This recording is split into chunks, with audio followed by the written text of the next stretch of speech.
Kushner confirms Russia meetings, says all of my actions were proper. Jared Kushner, the president's son-in-law and senior advisor, made a rare public statement Monday following his meeting with Senate Intelligence Committee staffers, saying his answers and information he provided the committee show all of my actions were proper in the course of the campaign. Standing behind a White House logo outside the West Wing, he said I did not collude with Russia, adding I do not know of anyone else on the campaign who did so. His comments outside the White House were similar to an 11-page statement released ahead of his closed-door interview with Senate Intelligence Committee staff. In that document, Kushner offered his first public accounting of what he says are his 4 meetings with Russians during the 2016 campaign and transition, offering previously undisclosed details of those meetings. The statement comes as federal and congressional investigators are scrutinizing Kushner's contacts with Russians as part of their probes into Russian meddling in the 2016 election. Kushner repeatedly makes the case in the document that he discussed nothing improper during those meetings, which include 2 encounters with the Russian ambassador in Washington, a meeting with the head of a Russian state-owned bank and the June 2016 meeting with a Russian lawyer and others that was set up by Kushner's brother-in-law, Donald Trump Jr. I did not collude, nor know of anyone else in the campaign who colluded with any foreign government, Kushner says in the statement. I had no improper contacts. I have not relied on Russian funds to finance my business activities in the private sector. I have tried to be fully transparent with regard to the filing of my SF-86 form, above and beyond what is required. Hopefully, this puts these matters to rest. Kushner disputes a Reuters report claiming he had 2 phone calls between April and November 2016 with the Russian ambassador at the time, Sergei Kislyak, explaining that he has no recollection of those calls and a comprehensive review of my landline and cell phone records from the time does not reveal those calls. Kushner also seeks to distance himself from the June 2016 meeting at Trump Tower that has become a part of Special Counsel Robert Mueller's investigation, saying he had no prior knowledge of the topic and did not read Trump Jr.'s full email asking him to join the session. That email was on top of a long back and forth that I did not read at the time, Kushner said in the statement. As I did with most emails when I was working remotely, I quickly reviewed on my iPhone the relevant message that the meeting would occur at 4 p.m. at his office. The bulk of the email revealed that Trump Jr. believed the Russian government would provide him with damaging information about Hillary Clinton during the meeting.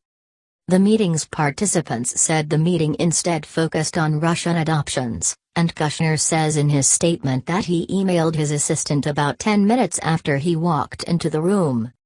Can you please call me on my cell? Need excuse to get out of meeting, Kushner wrote to his assistant in an email provided to the committees alongside the statement.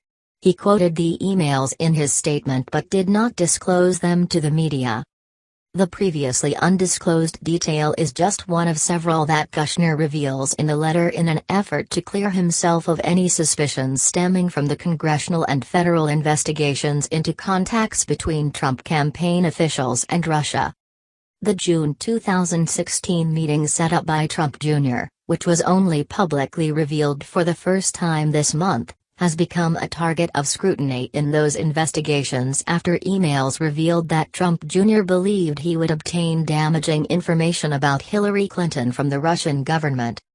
President Donald Trump has repeatedly decried the investigations as a witch hunt, but the June 2016 meeting and surrounding emails offered the most concrete evidence that Trump campaign officials were open to collaborating with the Russian government. Kushner also addresses the controversy over his SF-86 form, the questionnaire needed to obtain a security clearance, explaining that it was prematurely submitted in error by his assistant, who believed the forms were complete. People at my New York office were helping me find the information, organize it, review it and put it into the electronic form. They sent an email to my assistant in Washington, communicating that the changes to one particular section were complete, My assistant interpreted that message as meaning that the entire form was completed, Kushner writes, noting that the form was a rough draft at the time. Because of this miscommunication, my assistant submitted the draft on January 18, 2017. Kushner says he and his team realized that evening the form was submitted prematurely, and the next day, they provided an update to the transition, noting that Kushner had numerous contacts with foreign officials and would soon provide a full accounting of those contacts.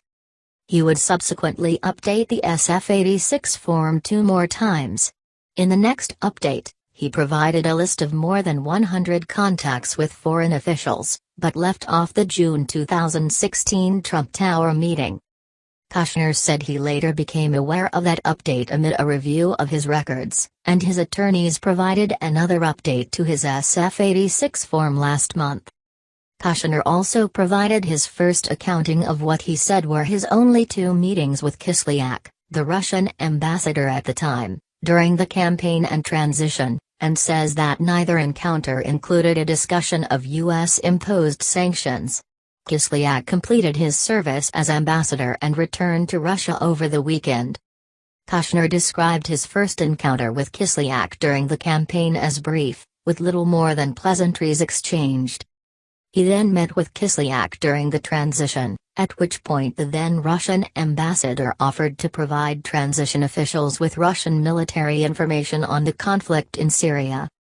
That meeting was the subject of reports claiming that Kushner and Kislyak had sought to establish a secret back-channel between the 2 countries, which Kushner denies.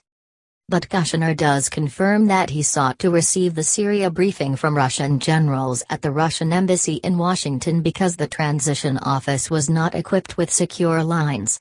But Kislyak said that would not be possible, Kushner explains. Kushner also offers his first on-the-record account of his meeting with Sergei Gorkov, the head of the Russian state-owned Vnesheconombank, or VEB, whom Kushner says he met with at Kislyak's behest. Kushner disputes VEB's account of the meeting. He says he met with Gorkov in his capacity as a transition official because of Gorkov's close relationship with Russian President Vladimir Putin. VEB, which has been under U.S. sanctions since July 2014, has claimed the interaction was a business meeting set up due to Kushner's role as a prominent New York real estate developer. Now a senior advisor to the president, Kushner discloses that he received 2 gifts from Gorkov and said he asked his assistant to register them with the transition at the time. One was a piece of art from Novgorod, the village where my grandparents were from in Belarus, and the other was a bag of dirt from that same village.